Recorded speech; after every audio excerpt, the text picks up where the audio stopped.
You know what's the saddest part about this movie is that the graphics are so good and I can't rate it a 10. Literally, these graphics couldn't be better. Like, literally impossible physically.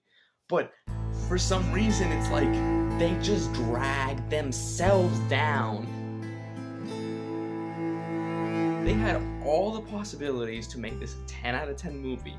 Had the budget for it. I mean, I'm not saying money is everything in movies, but like, everything of this was better than the first one, but they still are holding themselves back, and I'm gonna go into why I think they're holding themselves back. So if you're looking to watch the part 2 of Dune, if you're not sure if you want to watch it, I have to compare it basically to part 1, because if you watch part 1, you probably are considering watching part 2, and if you didn't watch part 1, you're probably not considering watching part 2, if that makes sense, logically.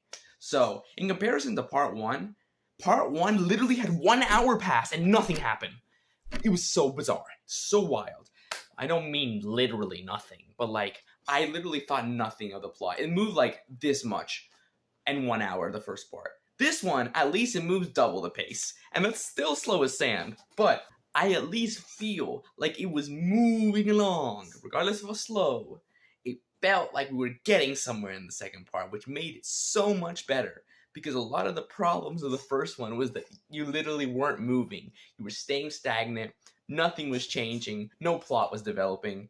But this time, it actually was moving forward, which is a great thing. The visual effects, cinematography, all those jazz, like the animation, all the stuff that is like sci-fi, it was like nothing. Like, the first movie was really cool. They made it that they actually like one-upped themselves. But I think it's really hard to do when you already had such a strong film in the first one. But they actually found a way to make it better. It hurts my soul that I can't rate this a 10, but continuing to tell you why, I feel like there was some questionable plot decisions. Like, I can't really spoil it, but it felt mildly clunky in certain parts where it was kind of just like they were creating things that happened to artificially move the story in a direction that didn't feel completely natural. Like, there's a part where they're creating a new Reverend Mother, and how they do it and go about it, it kind of was just like, oh, we're just gonna push this character into this role. Not naturally at all. Just shove her there, and then we can move where we want. And I just, you see that, because at the beginning I was like, what? Why? It didn't feel natural. I'm sorry. I don't care if I get hate. It just felt like they were trying to go a certain direction, and they were like, oops, well, in the first movie, we didn't go this direction. Let's just create this alternative timeline where this happens so we can get to the part that we want to get to. And that's a thing that is like, eh. The same thing happened when they had the villains. For some reason, I don't know why, I guess they wanted to, they kind of pushed out a villain to put in another one.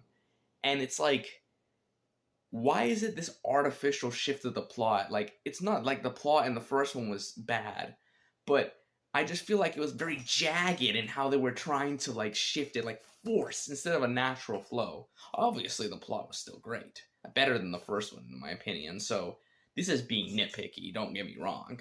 But if I had to give it a score, it's like a 9.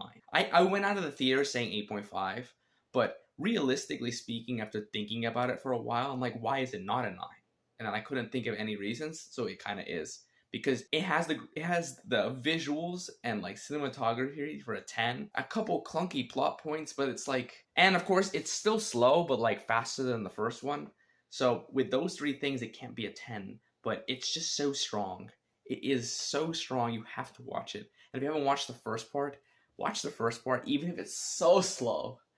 I feel like it's slower than this one, but it's worth it to get to the second one. I was gonna say that if you haven't seen Dune Part 1, that you should watch my review on Dune Part 1. But after looking back on it and realizing that I hadn't discovered production quality yet, perhaps, maybe, don't get me wrong, if you want to watch it, all the information in it is good. But I'm going to suggest that you watch my review on Oppenheimer. Because if you haven't seen Dune Part 1, then you haven't probably also had the masterful, wonderful experience of seeing Oppenheimer. So I definitely think my review on Oppenheimer is much, much stronger and has a similar type of vibe of movie where it's just like very dramatic. Not super sci-fi, but like it just has the same feel, same long form drawn out with a lot of attention to detail. So go check them out. link, you can find it. And if you have seen Oppenheimer, you just gotta see and see if we agree. Come on, come see if we agree. And if we don't agree, you gotta leave me a comment and see what I don't, because I just feel like Oppenheimer could be probably one of the strongest movies this decade. So go check it out and see you in the next one.